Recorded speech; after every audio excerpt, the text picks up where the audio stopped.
તો નવસારીમાં ભારે પવન સાથે વરસાદ ખાબકતા વૃક્ષો ધરાશાયી થયા।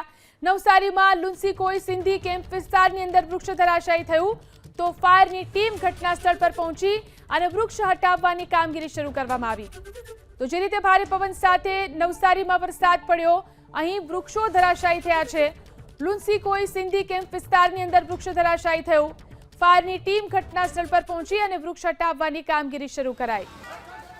તો વાવાઝોડાને કારણે જે રીતે વરસાદ વરસ્યો, ભારે પવન સાથે વરસાદ જે રીતે થયો છે, નવસારીમાં આ રીતે મોટું વૃક્ષ ધરાશાયી થયું। રોડ ઉપર આ રીતે જ્યારે વૃક્ષ ધરાશાયી થયું ત્યારે ફાયરની ટીમ ઘટના સ્થળ પર પહોંચી અને વૃક્ષને આવી રીતે કાપી અને રસ્તા પરથી દૂર કરવામાં આવ્યું છે। તો વૃક્ષ હટાવવાની કામગીરી કરવામાં આવી।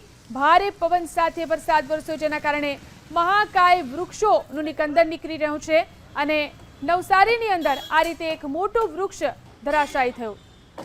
અનેક વિસ્તારોની અંદર વૃક્ષો ધરાશાયી થવાની આ રીતે ઘટના બની છે, ત્યારે ફાયરની ટીમ ઘટના સ્થળ પર પહોંચી અને વૃક્ષને હટાવવાની કામગીરી શરૂ કરવામાં આવી છે।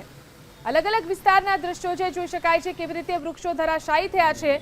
ભારે પવન સાથે વરસાદ વરસ્યો હતો, તોફાની વરસાદ વરસ્યો હતો, જેના કારણે વૃક્ષોનો શોધ વળી ગયો અને અનેક વૃક્ષો ધરાશાયી થયા।